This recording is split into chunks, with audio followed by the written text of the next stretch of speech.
Assalamualaikum warahmatullahi wabarakatuh. Sebelumnya perkenalkan, kami dari kelompok 5 akan membahas mengenai relasi makna guna untuk memenuhi tugas mata kuliah semantik yang diampu oleh Ibu Muncar Tias Palupi MPD. Kelompok 5 sendiri terdiri dari saya, Siti Nuryani, Muhammad Rizal, Cindy Diah, dan Desna Nur. Untuk pembahasan pertama yaitu relasi makna.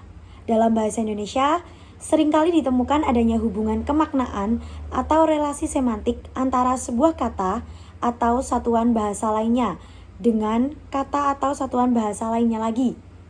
Hubungan atau relasi kemaknaan tersebut menyangkut hal kesamaan makna, sinonimi, kebalikan makna, antonimi, kegandaan makna, polisemi atau ambiguitas, ketercakupan makna, hiponimi, kelainan makna, homonimi, dan kelebihan makna, redundasi. Nah, berikut akan dijelaskan satu persatu dari masalah sinonim. Nah, secara etimologi, kata sinonim berasal dari bahasa Yunani kuno, yaitu onoma yang berarti nama dan shin yang berarti dengan. Maka, secara harfiah, kata sinonimi berarti nama lain untuk benda atau hal yang sama. Sedangkan secara semantik, Verhaer 1978 mendefinisikan sebagai ungkapan bisa berupa kata, frase, atau kalimat yang maknanya kurang lebih sama dengan makna ungkapan lain. Contohnya, kata buruk dan jelek merupakan dua buah kata yang bersinonim. Menurut Zuzga dan Ullmann, dua kata bersinonim tersebut kesamaannya tidak bersifat mutlak karena terdapat prinsip umum semantik yang mengatakan apabila bentuk berbeda maka makna pun akan berbeda meskipun perbedaannya hanya sedikit. Nah, untuk pembahasan selanjutnya yaitu antonimi dan oposisi. Kata antonimi berasal dari bahasa Yunani kuno, yaitu onoma yang berarti nama dan anti yang berarti melawan. Makna secara harfiah, antonimi berarti nama lain untuk benda lain pula. Sedangkan secara semantik, Verhaer 1978 mendefinisikan sebagai ungkapan, biasanya berupa kata, tetapi pula dalam bentuk frase atau kalimat yang maknanya dianggap kebalikan dari makna ungkapan lain. Dengan istilah oposisi, maka bisa tercakup dari konsep yang benar-benar berlawanan sampai kepada yang hanya bersifat kontras saja. Kemudian oposisi sendiri dibedakan menjadi 5 bagian. Untuk yang pertama, oposisi mutlak. Dalam hal ini terdapat pertentangan makna secara mutlak, seperti antara kata hidup dan mati.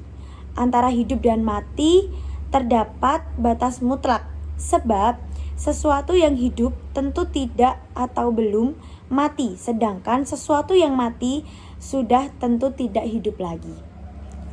Kemudian yang kedua ada oposisi kutub. Terdapat tingkat-tingkat makna pada kata-kata tersebut yang bersifat gradasi. Misalnya, kata kaya dan miskin. Kata kaya dan miskin adalah dua kata yang beroposisi kutub. Orang yang tidak kaya belum tentu merasa miskin, dan begitu juga orang yang tidak miskin belum tentu merasa kaya. Untuk yang ketiga ada oposisi hubungan. Makna kata-kata yang beroposisi hubungan atau relasional bersifat saling melengkapi. Artinya, kehadiran kata yang satu karena ada kata yang lain yang menjadi oposisinya. Misalnya, kata menjual beroposisi dengan kata membeli.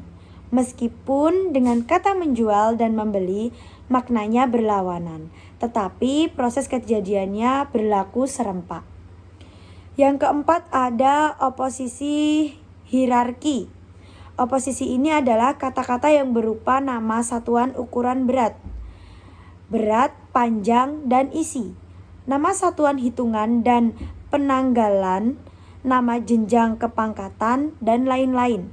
Misalnya, kata meter beroposisi hierarkial dengan kata kilometer karena berada dalam deretan nama satuan yang menyatukan ukuran panjang.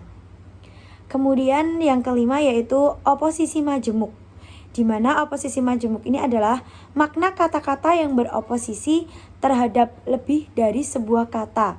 Misalnya, kata berdiri bisa beroposisi dengan kata duduk, dengan kata berbaring, dengan kata berjongkok. Pembahasan selanjutnya yaitu mengenai homonimi, homofoni, dan homografi. Nah, di samping homonimi terdapat istilah homofonil dan homografi. Ketiga istilah ini biasanya dibicarakan bersama karena ada kesamaan objek pembicaraan.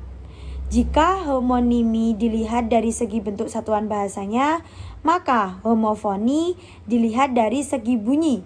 Homo yaitu sama atau fon yaitu bunyi. Sedangkan homografi dilihat dari segi tulisan atau ejaannya. Homo sama, fragi yaitu tulisan. Misalnya, kata bisa berarti racun ular dan kata bisa yang berarti sanggup atau dapat. Selain merupakan bentuk homonimi adalah juga bentuk dari homofoni dan juga homografi. Karena tulisan juga sama. Namun dalam bahasa Indonesia ada sejumlah kata yang homofon tetapi ditulis dengan ejaan yang berbeda karena ingin memperjelas perbedaan makna. Pembahasan selanjutnya yaitu mengenai hiponimi dan hipernimi. Nah, kata hiponimi berasal dari Yunani kuno yaitu onoma yang berarti nama dan hipo yang berarti di bawah. Jadi secara harfiah berarti nama yang termasuk di bawah nama lain.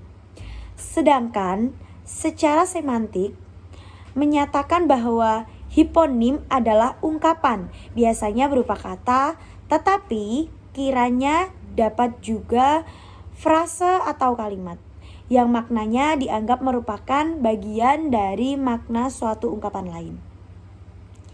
Jika relasi antara dua buah kata yang bersinonim, berantonim, dan berhomonim bersifat dua arah, maka relasi antara dua buah kata yang berhiponim ini adalah searah. Untuk selanjutnya yaitu ada polisemi. Nah, polisemi ini sering diartikan sebagai satuan bahasa, terutama kata, bisa juga frase, yang memiliki makna lebih dari satu. Misalnya, kata kaki dalam bahasa Indonesia maknanya anggota tubuh manusia, juga binatang. Kemudian arti yang kedua terletak di sebelah bawah. Yang ketiga berfungsi sebagai penopang untuk berdiri. Nah, dengan demikian dapat dikatakan bahwa dalam bahasa Indonesia kata kaki setidaknya mengacu kepada 3 buah konsep makna. Selanjutnya yaitu ada ambiguitas.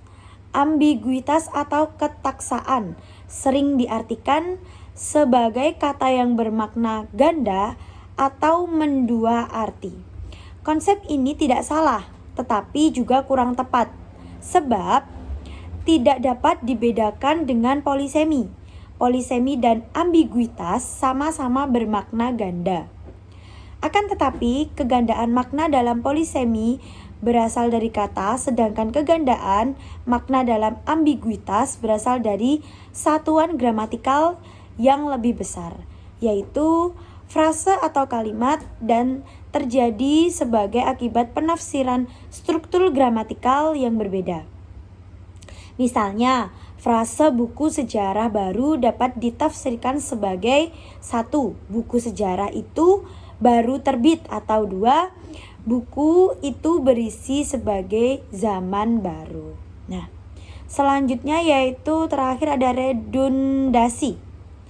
Istilah redundasi sendiri sering diartikan sebagai berlebih-lebihan pemakaian unsur segmental dalam suatu bentuk ujaran.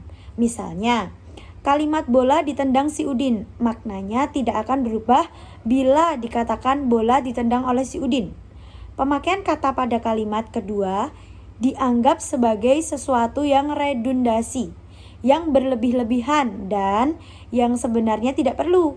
Secara semantik, masalah redundasi sebetulnya tidak ada, sebab salah satu prinsip dasar semantik adalah bila bentuk berbeda, maka makna pun akan berbeda. Berikut adalah hasil diskusi kelompok kami, kelompok 5. Mungkin dari teman-teman ada yang ingin menanyakan, menambahkan, atau memberi saran kepada kelompok kami, akan kami tampung. Sekian dari kelompok kami. Wassalamualaikum warahmatullahi wabarakatuh.